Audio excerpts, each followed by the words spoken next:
রজনীকান্তের এই গানটি সকলেরই খুব প্রিয়, অনেকেরই প্রিয়, আমার তো খুব প্রিয়। এত সুন্দর প্রার্থনা কথা, মলিন মর্ম মুছায় নির্মল করো, মঙ্গল করো। এই সুন্দর সঙ্গীত পরিবেশনের পরে আমরা আসল মূল আলোচনায় আসবো, আলোচনায় পাঠ এবং আলোচনায় আসবো। সুধীন্দ্র বাবুকে আহ্বান করছি, আপনি পাঠটি শুরু করুন।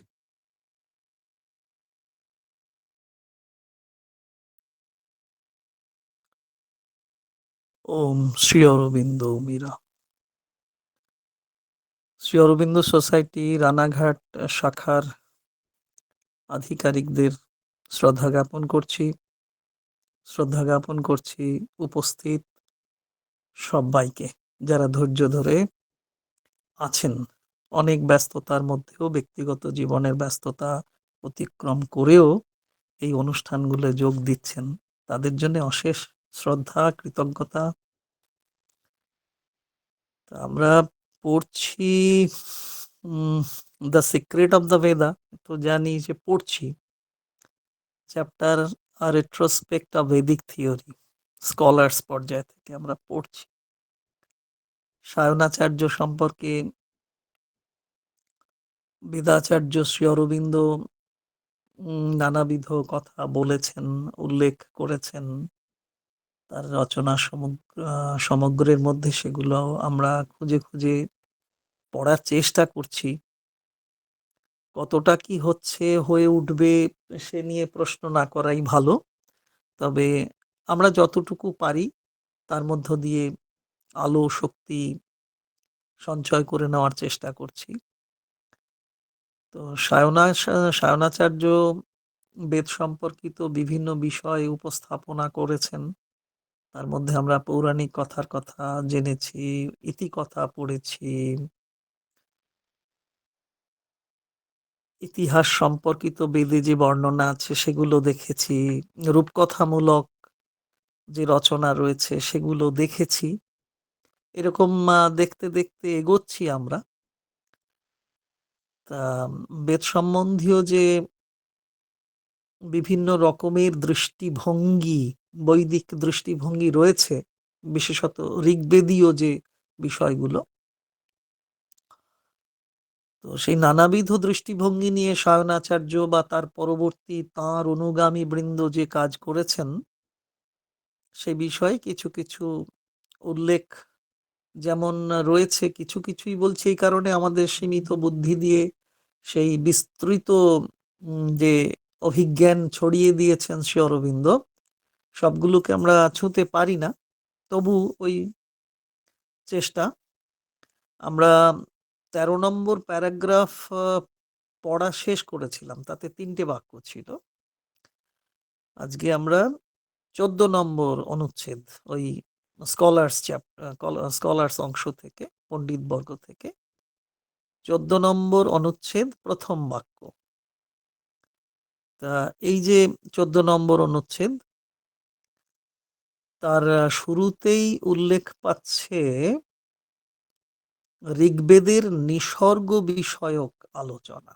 নৈসর্গিক যে বর্ণনা রয়েছে ঋগ্বেদে, তারই আলোচনা করেছেন সে বিষয়ে সায়নাচার্য। তা সায়ন মহারাজ সে বিষয়েও আলোচনা করেছেন, এবং তার গোত্রীয় যে ঋষিবৃন্দ, পরবর্তী অনুগামী বৃন্দ, তারাও সে বিষয়ে আলোচনা করেছেন। তো শ্রী অরবিন্দ প্রথম যে বাক্যটি, এই 14 নম্বর প্যারাগ্রাফের ফার্স্ট সেন্টেন্স লিখছেন, সেটি যদি আমরা একটু পড়ি তাহলে দেখি। 8টি শব্দ নিয়ে ছোট একটি বাক্য। More important is the element of naturalistic interpretation. More important কি is the element of naturalistic interpretation. ওই যে নৈসর্গিক বর্ণনার কথা সায়নাচার্য বলছেন, আমরা নিয়মানুযায়ী কি করি, মূল ইংরেজি পড়ি, তারপরে স্বীকৃত অনুবাদ থেকে খানিকটা পড়ে তারপরে দু একটা কথা বলার চেষ্টা করি। অনুবাদে পাচ্ছি এরকম: আরো বেশি গুরুত্বপূর্ণ হলো নৈসর্গিক ব্যাখ্যা। আমরা যে ইতিহাস, পৌরাণিক বিভিন্ন রকমের আলোচনা পর্ব একটু একটু করে পড়ে এসেছি। এখানে যে নিসর্গ বিষয়ক আলোচনা, ন্যাচারালিস্টিক যে বিষয়গুলো ইন্টারপ্রিট করছেন সায়নাচার্য, সেটাকে শ্রী অরবিন্দ খুব গুরুত্ব দিয়েছেন, যেটা অনেক বেশি গুরুত্বপূর্ণ, নৈসর্গিক ব্যাখ্যা। তা এই নৈসর্গিক অর্থাৎ বিষয়গত যে আলোচনা, তা করতে গিয়ে সেখানে স্বয়ং মহারাজ দিন, রাত, সূর্য, যা ঋগ্বেদে বর্ণিত হয়েছে সেই বিষয়গুলোকে, দিন, রাত, সূর্য, সূর্য কিরণ সম্পর্কে বলেছেন।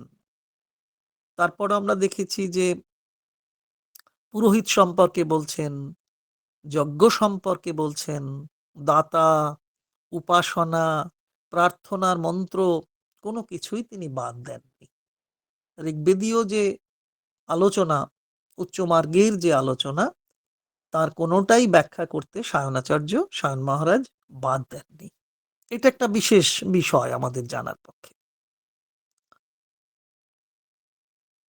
বস্তুগত উপাদান সম্পর্কেও আলোচনা সেখানে এসেছে, বাদ পড়েনি। ইন্দ্রিয়গ্রাহ্য বিষয়গুলো সম্পর্কেও সায়ন মহারাজ আলোচনা করেছেন। সব যে অতীন্দ্রিয় আধ্যাত্মিক আলোচনা তা নয়, একেবারে বস্তুগত বিষয়েও সেই আলোচনায় এসেছে। আমরা চেষ্টা করব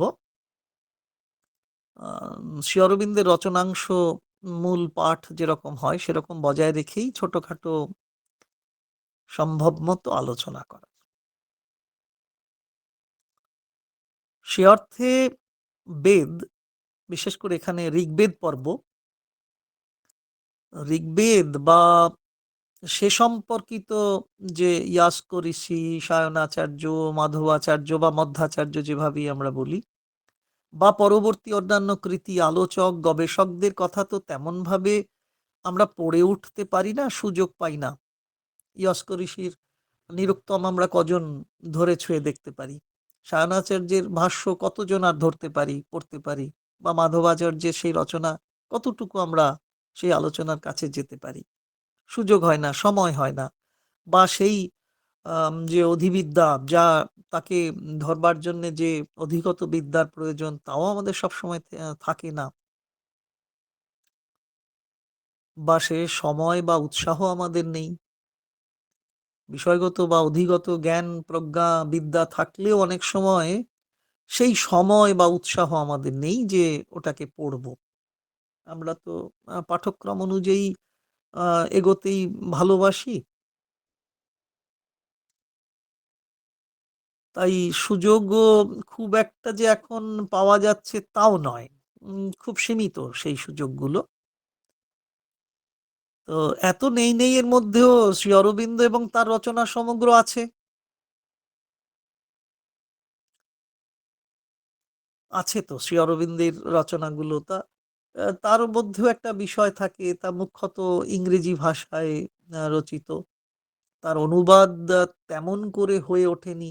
এই দ্য সিক্রেট অফ দ্য ভেদার অনুবাদ ২ টি পর্বে হয়েছে, ২ টি খণ্ডে, পূর্বার্ধ এবং উত্তরার্ধে। বাকি তেমন কিছু কাজ খুব একটা হয়ে ওঠেনি। বিচ্ছিন্নভাবে কিছু কাজ চলছে। কোনো পত্রপত্রিকায় কাজ শুরু করেও বন্ধ হয়ে গেছে, যেকোনো কারণেই হোক। এ নিয়েও আমাদের কিছু গোঁড়ামি থাকে। সেই অনুবাদগুলোকে যারা স্বীকৃতি দেবেন বলে মনে করি, যারা সেরকম একটা জায়গায় রয়েছেন, বিতরণের জায়গা হোক বা সংরক্ষণের জায়গায় থাকুন না কেন, তারা অনেক সময় সেই স্বীকৃতি দিচ্ছেন না সেই অনুবাদের। যে কারণে দ্য আওয়ার অফ গডের বাংলা হলোই না।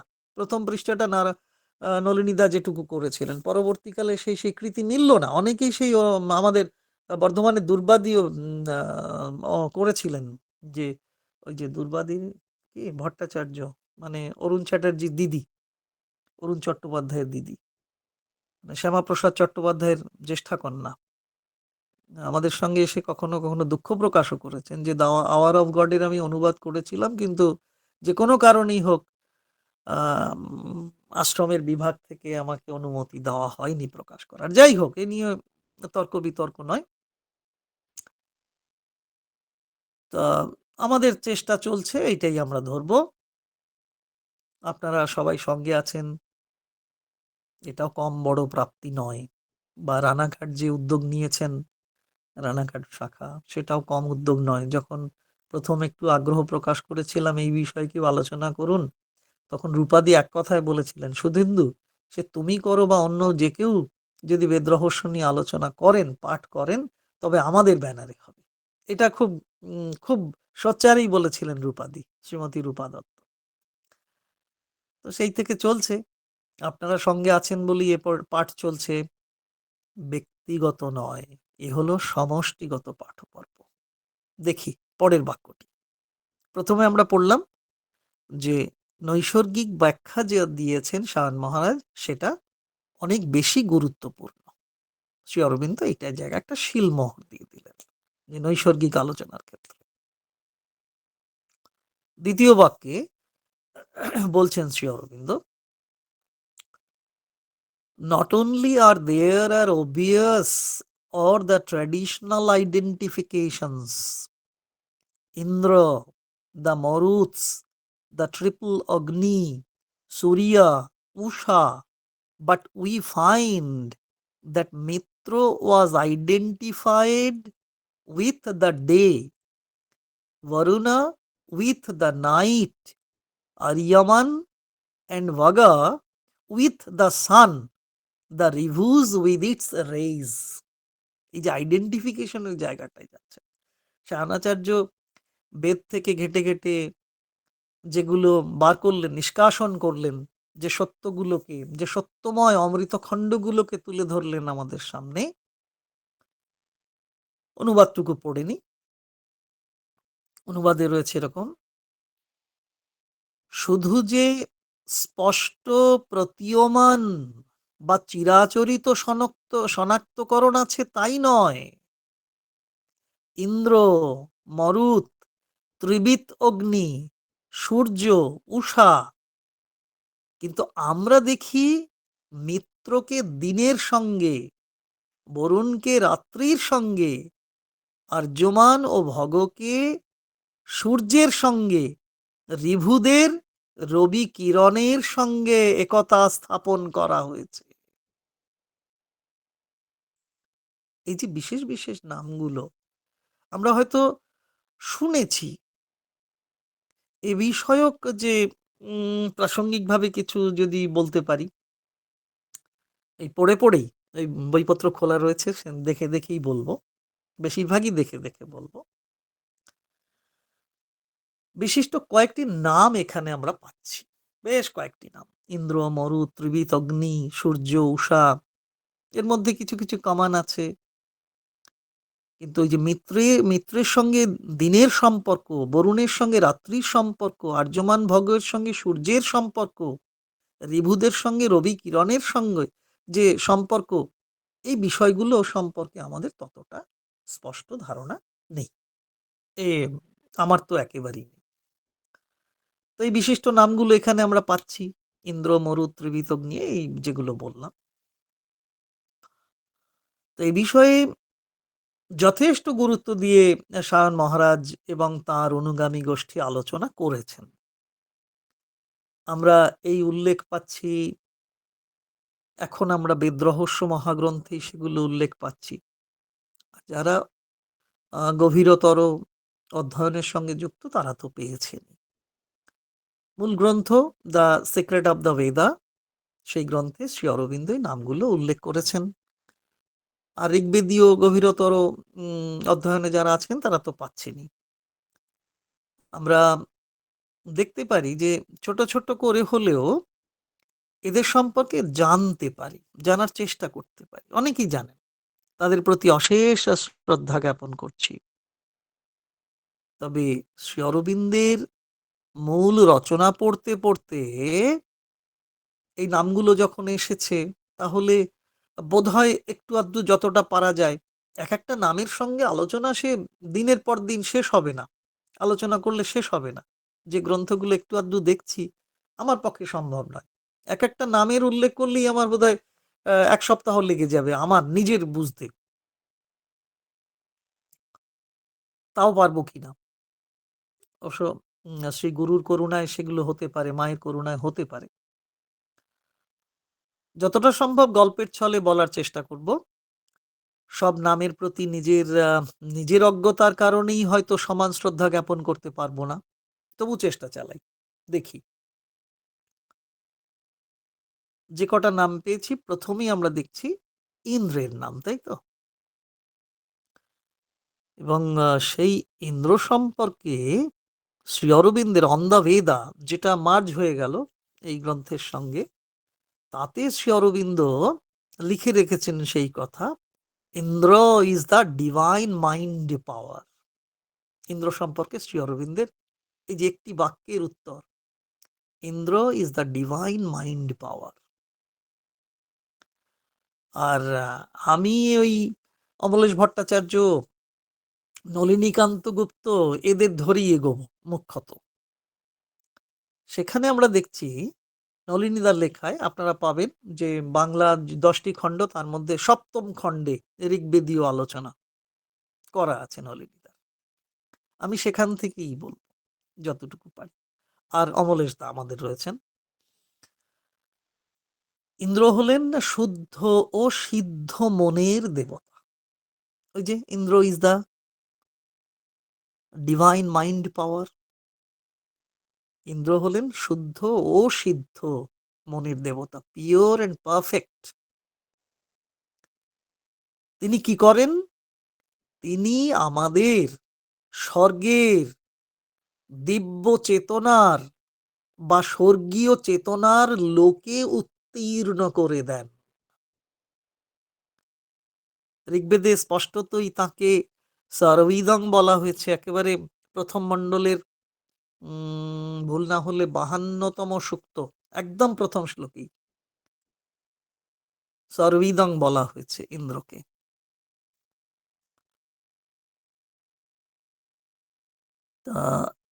তাহলে কি না, ইন্দ্র আমাদের পার্থিব সাধারণ মনোময় জীবনে অতিমানস জ্যোতির প্রকাশ ঘটান। ওই যে স্বর্গীয় চেতনা লোকে আমাদের পৌঁছে দিচ্ছেন, সাধারণ চেতনা থেকে স্বর্গীয় দিব্য চেতনায় পৌঁছে দিচ্ছেন, আমাদের ওপরে নিয়ে চলেছেন। তার মানেই ইন্দ্র আমাদের পার্থিব যে সাধারণ চেতনা, mind level, most ordinary mind level থেকে আমাদের একেবারে সর্বোত্তম মানস চেতনা, অতিমানস চেতনার জ্যোতিতে পৌঁছে দিচ্ছেন এবং তার প্রকাশ ধারাও করিয়ে দিচ্ছেন ইন্দ্র। কারণ আমাদের ইন্দ্রিয়রাজির দিব্য অধিপতি তিনি। ইন্দ্রিয়ের অধিপতি তো, আমাদের ইন্দ্রিয় সমূহের অধিপতি ইন্দ্র। তিনি তাকে তো এভাবেও বলা হয় যে সত্য রাধা, অর্থাৎ সত্যিই তাঁর আনন্দ।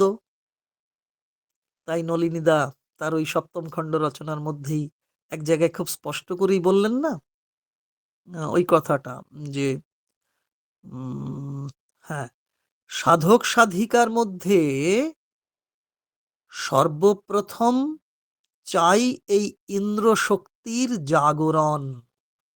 ইন্দ্র শক্তির জাগরণ দরকার সাধকের মধ্যে, সাধিকার মধ্যে। কেন না, সেই ইন্দ্র শক্তির জাগরণ ঘটলে যিনি ইন্দ্র তিনি আমাদের ইন্দ্রিয়রাজির অধিপতি। তাকে যদি তার শক্তির যদি স্ফুরণ হয়, জাগরণ হয়, আমি তাহলে সাধারণ মাইন্ড লেভেল থেকে উচ্চতম, ঊর্ধ্বতম অতিমানস জ্যোতির লোকে পৌঁছতে পারব। ঋগ্বেদে ইন্দ্রের বৈশিষ্ট্য সম্বন্ধে অসংখ্য বিশ্লেষণ রয়েছে। আমরা হরপ্রকাশনীর প্রকাশনীর যে সংহিতা, আমি ব্যক্তিগতভাবে যেটা সংগ্রহ করে পড়ি, দেখি, তো তাতেও তো দেখছি যে প্রচুর অসংখ্য বিশেষণ রয়েছে ইন্দ্রের সম্পর্কে। আর সেগুলো বলতে গেলেও তো তবু বলি, এই তো রয়েছে সামনেই যে তিনি মনোধৃত, তিনি মনায়ু, মনীষী, নৃমন সুমেধা অবিদাধিয়াং পুরন্ধ্রী বৃষন্ধ্রী গোদা, নানাবিধ বিশেষণ রয়েছে। আপনারা অমলেশ ভট্টাচার্যের আলোচনায় এগুলো পাবেন, যারা আগ্রহী সংগ্রহ করতে পারবেন। বেদমন্ত্র মঞ্জরি, তার মধ্যে আপনারা পাবেন। এরকম নানাবিধ বিশেষণ ইন্দ্র সম্পর্কে আমরা পাই। ইন্দ্র সম্বন্ধে মহাভারতেও তো বলা আছে, বনপর্বে বলা আছে, শান্তি পর্বে বলা আছে। ওই যে এরকম একটা অনুবাদ আমরা পাই, ইন্দ্র দধাতি ভূতানাম বলম তেজ প্রজাসুখম। বাংলায় এরকম ভাবে আমরা পাই না, নলিনীদার লেখায় পাই, অমলেশদার লেখায় পাই। কথাটা হচ্ছে এই রকম বাক্যটি, যে তিনি মর্ত জীবনকে আধ্যাত্মিক ও জাগতিক বৈভব সম্পদে পূর্ণ করে দেন। কে? ইন্দ্রদেব। ইন্দ্র আমাদের যে মর্তজীবনকে আধ্যাত্মিক এবং জাগতিক বৈভব সম্পদে পূর্ণ করে দেন। তাহলে এই মর্তজীবনে থেকেও আমরা আধ্যাত্মিক চেতনাকে অর্জন করতে পারি, আবার জাগতিক সম্পদেও আমরা সম্পন্ন হয়ে উঠতে পারি। ইয়াস্ক ঋষি তা নিরুক্তম গ্রন্থে নানাভাবে ইন্দ্র শব্দের ব্যুৎপত্তিগত অর্থ তুলে ধরেছেন। ও পথে যাব না। ওই ইন্দ্র ইরাং দৃণাতি বা, ইরাং দদাতি বা, ইরাং দধাতি বা, এরকম বহু কথা বলা আছে। যাব না, একদম যাব না, আসলে পারবই না। আগ্রহীরা দেখবেন নিশ্চয়ই এই ইরাদা, ইরাদ্রি, ইরাদারয়, ইন্দ্র ইরাং, এই যে এই বিষয়গুলো। যাই হোক, ইন্দ্র সম্পর্কে আরো অনেক অনেক অনেক বর্ণনা পাচ্ছি বিভিন্ন জায়গা থেকে, কিন্তু সেগুলো যাব না, আমারই অক্ষমতা, যেতে পারবো না। আমি বরং মরুতে যাই। তারপরে মরুত সম্পর্কে কি বলবো, যে মরুত সম্পর্কে আমরা খানিকটা জানি, তাই না? মরুত সম্পর্কে নামটা তো খুব চেনা নাম আমাদের। ওই যে পঞ্চভূতের কথা আমরা বলি কথায় কথায়, সবার মুখস্থ। আজকে ছেলে মেয়েদের আমরা মুখস্থ করাই না, বোঝাই না, হয়তো সেই জন্য তাদের মনে থাকে না। ক্ষিতি অপ তেজ মরুত বোম, ওই মরুত বলতেই বাতাস বা বায়ু বলেই তো জানি আমরা। মরুত দেবতা, বায়ু দেবতা। ঝড় বৃষ্টি হলে আমাদের বড়দিকে দেখতাম প্রচন্ড ঝড় বৃষ্টি হচ্ছে, একটা পিঁড়ি নিয়ে, কাঠের পিঁড়ি নিয়ে উঠোনে কোনো মতে বসিয়ে দিয়ে প্রণাম করে চলে এলাম। কি ব্যাপার হলো? বলে মরুত দেবতাকে প্রণাম করে এলাম, ঝড়ে যেন আমাদের চালা উড়িয়ে নিয়ে না যায়। বেশ ভালো কথা। আবার সেই বায়ু দেবতা মরুত, বাতাস, তার মা হলেন দিতি। বায়ু যখন দিতির গর্ভে ছিলেন, একদম পুরাণের গল্পের মতো, বায়ু যখন দিতির মায়ের গর্ভে ছিলেন, তখন ইন্দ্র কি করেছিলেন? যে ইন্দ্রের কথা একটু একটু বললাম, সেই ইন্দ্র তাকে ৪৯টি ভাগে ভাগ করে দিয়েছিলেন। সেদিক দিয়ে দেখলে বলা যায় মরুত হলেন ইন্দ্রের হাতে বায়ুর বিভক্তিকরণ। ইন্দ্রের হাতেই বাতাস, বায়ু, মরুত বিভক্তি মানে ভেঙে ভেঙে যাচ্ছেন ৪৯টি ভাগে। তা বায়ুর মা তো দিতি। দিতি কথার অর্থ কি? এটাও দেখছি দ্বৈত চেতনা। দিতি মানে দ্বৈত চেতনা। তাহলে অদিতি আমাদের মা। শ্রী অরবিন্দ বলছেন, আমি অদিতিকে এনে দিয়েছি, শ্রীমা আমাদের অদিতি। অদিতি হলেন অখণ্ড চেতনা। সেদিক দিয়ে বিচার করে বলা যায় মরুত নিশ্চিতভাবেই প্রাণশক্তি থেকে এসেছেন, যে প্রাণবায়ুর কথা আমরা বলি। তবে তার প্রাণশক্তির সঙ্গে মনের বহুধা চিন্তা শক্তিও যুক্ত রয়েছে। প্রাণের সঙ্গে মনের একটা সম্পর্ক রয়েছে। মাঝখানে অবশ্য চৈত্য সত্তা, কালকে বলছিলাম, কে প্রশ্ন করেছিলেন, রীতাদি বোধহয়। ধরতে হবে জায়গাটা, যে এমন একটা জায়গায় চৈত্য সত্তা অবস্থান করেন, তার এপারে প্রাণ, ওপারে মন। অর্থাৎ প্রাণে প্রাণের যদি সেই আগ্রহ জন্মে, সে চৈত্যের আলো দোতনাকে গ্রহণ করতে পারে, আবার মনও তাকে গ্রহণ করতে পারে। তাহলে প্রাণশক্তির সঙ্গে মনের বহুধা চিন্তা শক্তিও যুক্ত রয়েছে। চৈত্য সত্তাও সেখানে ভীষণ খেলা খেলে চলেন, খুব ইম্পর্টেন্ট রোল প্লে করেন। শ্রী অরবিন্দ অন্য জায়গায়ও বলেছেন সে কথাগুলো, এখানে বলেন। আর কি দেখি না, এর মধ্য দিয়ে সে আমাদের সব রকমের কাজের মধ্যে সত্যের আলো নিয়ে আসেন। কে? মরুতি নিয়ে আসছেন। মরুত বা বায়ুপুত্র হিসেবে আমরা তো ভীমকেও জানি।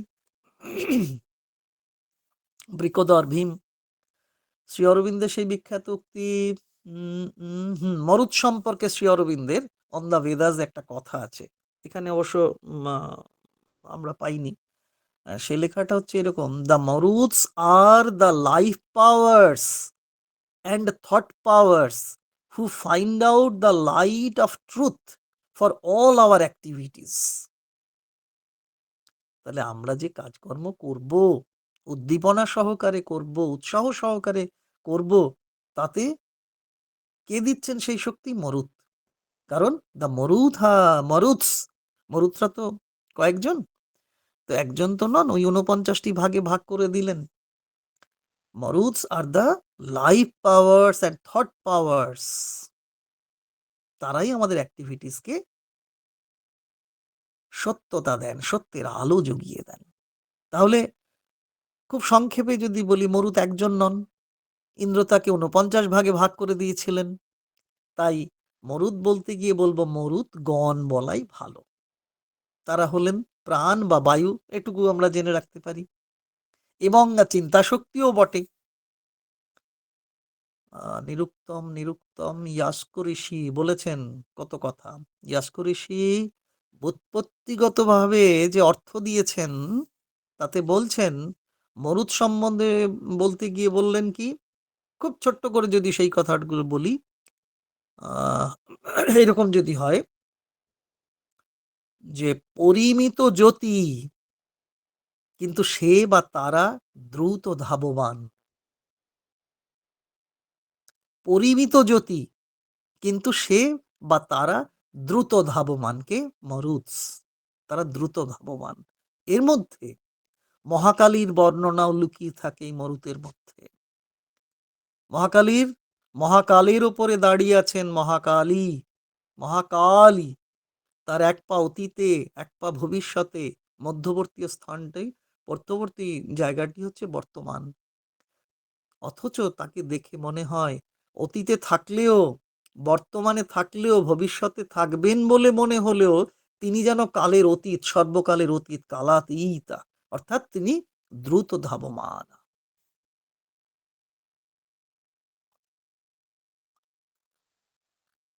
ত্রিবিত অগ্নি, ট্রিপল অগ্নি, এটা কি আর কতটা কি বলতে পারবো? আমি এটাই একটু বলার চেষ্টা করি তাড়াহুড়ো করে যতটা পারবো। ত্রিবিত অগ্নি, এই যে ট্রিপল অগ্নি বা ত্রিবিত অগ্নি বলতে আমরা কি বুঝবো না, পারত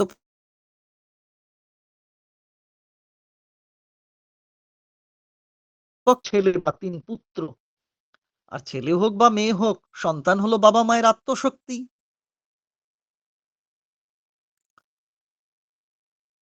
চৈত্যের পিতামাতার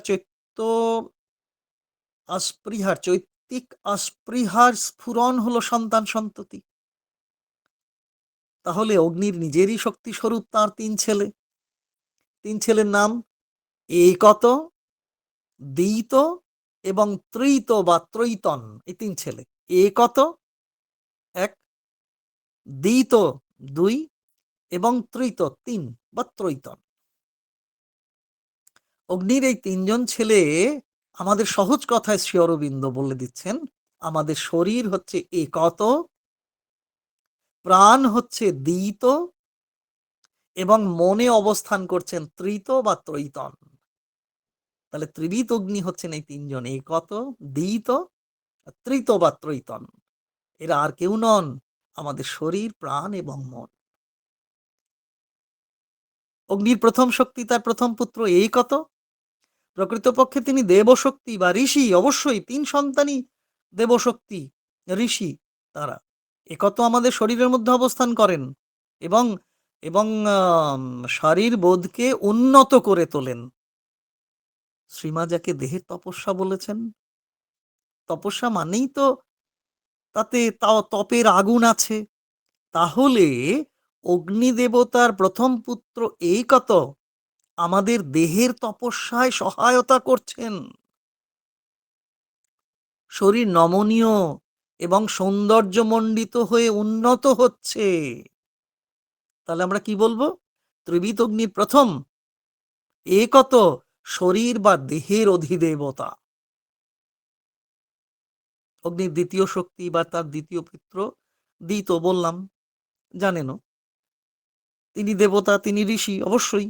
দ্বিত আমাদের প্রাণে অর্থাৎ আবেগময় স্তরে অবস্থান করেন। তাহলে সেখানে কি চলতে থাকে প্রাণে? সেখানে চলতে থাকে প্রাণ বা শক্তির তপস্যা। মায়ের লেখায় আমরা পেয়েছি প্রাণের আবেগ অংশ গভীর ভক্তিতে রূপান্তরিত করেন এই দ্বিত। ভূমিকা দেখুন, দ্বিতর ভূমিকা কি? যে আবেগময়তা ছিল আমার, তাকে স্তিমিত করে রূপান্তরিত করছেন পরমা ভক্তিতে। অগ্নির দ্বিতীয় পুত্র, তিনি প্রাণের অধিদেবতা। আর তৃতীয় পুত্রকে ওই তৃত বা ত্রৈতন, তৃত নিয়ে অনেক কথা আছে। তৃত এমন গোত্রীয় দেবতা বা ঋষি যিনি আমাদের মনে অবস্থান করেন। তাহলে এ কত দেহে, দ্বিত প্রাণে, আর তৃত বা ত্রৈতন আমাদের মনে অবস্থান করেন। কি হয়? মা বলছেন এই তৃত আমাদের হয়ে, আমাদের মনে অবস্থান করে আমাদের জন্যেই জ্ঞানের তপস্যা করে চলেন। ফলে মন যথাযথভাবে আলোকিত হয়ে ওঠে, পূর্ণ জ্ঞানের আধার হয়ে ওঠে আমাদের এই সাধারণ মন। তাহলে তৃতর ভূমিকা কম কথা নয়। আর মন যখন পূর্ণ জ্ঞানের আধার হবে, তখনই তো সে এগোতে থাকবে অতিমানসে যেতে গেলে। তাহলে তৃত আমাদের ভীষণ সহায়তা করে, ত্রৈতন বা তৃত। এমনি ভাবে দেহ প্রাণ ও মনের তপস্যা করেন ত্রিবিত অগ্নি, অর্থাৎ একত, দ্বিত এবং তৃত বা ত্রৈতন। এমনি করেই তারা আমাদের বৃহতের মধ্যে উজ্জীবিত করে। আজ এইটুকু থাক, আবার সম্ভব হলে সূর্য, উষা, এরকম বিষয়গুলো, মিত্র, বরুণ, দিন ও রাত্রি, এগুলো নিয়ে আলোচনা করুন। সবাই আনন্দে থাকুন, বেদময় জীবন যাপন করুন। জয় মা, জয় বেদমাতা, জয় শ্রী অরবিন্দ। খুব ভালো লাগলো আলোচনা শুভেন্দুদা, নমস্কার নেবেন। কার্তিক বাবুকেও নমস্কার জানাই, নমস্কার দাদা, নমস্কার। সবাইকে। আপনার মাধ্যমে নমস্কার।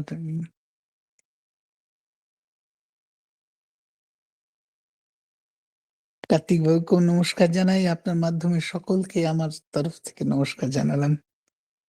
হ্যাঁ, নমস্কার গ্রহণ করবেন। নমস্কার, শ্রদ্ধা।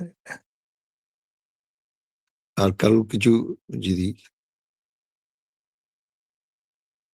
জিজ্ঞাস্য বা বলার আছে,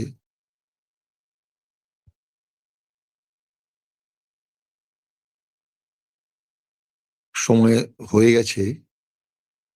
আমরা এবার শ্রীমা শ্রী অরবিন্দের রাতুল চরণে ভক্তিপূর্ণ প্রণাম নিবেদন করে এবং সকলকে, যারা আমরা একত্রিত হয়েছিলাম গুগল মিটের মাধ্যমে, সকলের নমস্কার বন্ধ করে দিচ্ছি এবং শুভেচ্ছা জানিয়ে আমরা তাহলে সাবধানে যাবি, পারলে জাস্ট একটা।